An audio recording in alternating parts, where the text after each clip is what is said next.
তোমরা যারা যারা জানো না তাদেরকে বলছি, আমাদের শান্তিপুরেও কিন্তু অনেক সুন্দর সুন্দর জগত্রী পুজোর প্যান্ডেল হয়।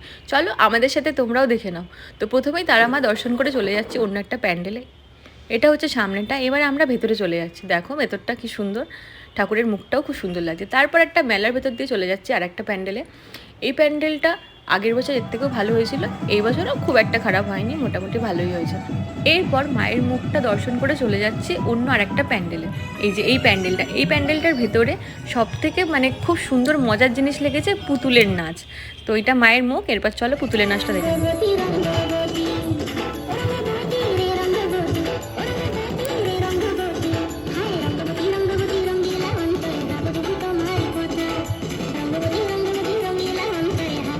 পুতুল নাচ দেখা হয়ে গেছে, এবার চলে যাচ্ছে অন্য আর একটা প্যান্ডেলে। এই ঠাকুরটাও মন্দিরের ভেতরেই পুজো হয়। তারপর ছেলেকে একটা আইসক্রিম কিনে দিয়ে পা ব্যথা হয়ে গেছিলো, চলে গেলাম টোটো করে অন্য একটা প্যান্ডেলে।